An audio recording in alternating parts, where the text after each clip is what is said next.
Imagine being transported back in time to the Middle Ages, where a simple flea bite could mean the difference between life and death. Bubonic plague, also known as the Black Death, was one of the most devastating diseases in human history, killing millions in the 14th century. But what would happen if you got infected? How long could you survive? Most importantly, how did people back then try to stop its spread? We all know that one little bite from an infected flea can lead to a rapid onset of symptoms such as fever, chills, and weakness. But did you know that these are just the beginning? As the days go by, you would feel excruciating pain as swollen lymph nodes develop under your arms, neck, and groin, turning the disease's name to Black Death due to the dark, discolored skin around them. If you were lucky enough to survive this stage, there was still no guarantee that you wouldn't be taken down by the plague's next round of symptoms. Internal bleeding, organ failure, and even gangrene could be your next unfortunate visitor. The worst part is that you would know that death was knocking at your door, because you couldn't do anything to stop the plague's relentless march through your body once it had fully infected you. But let's take a step back before things get so dire. When you were first bitten by the infected flea, the bacteria Yersinia pestis entered your bloodstream. This bacteria was not messing around. It quickly made its way to your lymph nodes, which are like the body's own defense system, trying to fight off any nasty invaders. It produced a toxin that shut down the lymph nodes, turning them into breeding grounds for even more bacteria. And as if this wasn't bad enough, the immune system started to overreact. White blood cells, which usually protect the body from infections, began attacking healthy tissues, causing widespread inflammation and swelling. This led to the painful buboes, or swollen lymph nodes that are characteristic of the disease. You might think that you could alleviate your pain by lancing the buboes, and that's exactly what people did back then. However, they soon found out that this didn't really help much. Not only that, it could also make things worse, leading to even more swelling and infection. The situation was grim, and the options were limited. Throughout history, there have been many plagues, but the bubonic plague stands out as one of the deadliest and most feared. During the 14th century, it swept across Europe, Asia, and Africa, killing millions in its wake. The death toll was so high that it estimated to have wiped out half of Europe's population.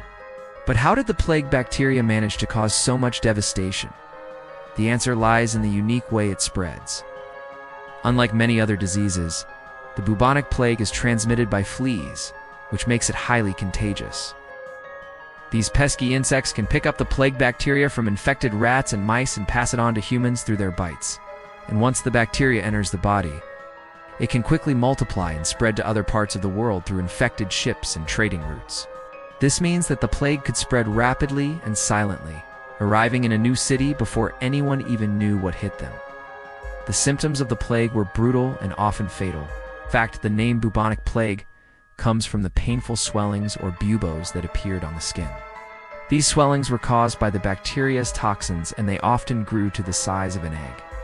But the pain and swelling were only the beginning. The plague also caused fever, chills, weakness, and even gangrene. And as the disease progressed, it could affect the lungs, causing coughing fits and difficulty breathing. Victims who survived the initial infection were left with permanent disabilities. The Black Death was particularly deadly because it affected both humans and animals. This meant that entire communities could be wiped out, leaving entire villages abandoned. And with no effective treatment available, the only thing people could do was watch in horror as their loved ones perished. As the plague continued to spread, people became desperate for a cure. They tried everything from drinking urine to wearing amulets, but nothing worked. The Black Death was simply too powerful and too contagious. As the plague continued to spread, fear and panic began to set in. People were desperate for a solution, and they turned to whatever means necessary to try and stop it. One popular method was flagellation, or self-whipping. Some people believed that by inflicting pain on themselves, they could purge themselves of the disease or appease God and end the plague. Others took things a step further and began attacking groups of people who were seen as different or vulnerable. These outbreaks of violence and hatred only served to worsen the situation and spread the plague even further. In an effort to control the spread of the disease, authorities implemented quarantine measures. Infected individuals were isolated in hopes of preventing the disease from spreading. However, these measures were often difficult to enforce, and people continued to fall ill. Doctors at the time were also quick to offer their own theories and treatments for the plague. Some believed that the disease was caused by an imbalance of the four humors, or fluids in the body. To treat it, they recommended methods like bloodletting, where blood was withdrawn from the patient in order to restore balance. Other doctors believed that the plague was caused by bad air, and they recommended treatments such as inhaling fumes from various substances. Unfortunately, these treatments were not only ineffective, but they often did more harm than good. The bubonic plague had a profound impact on society.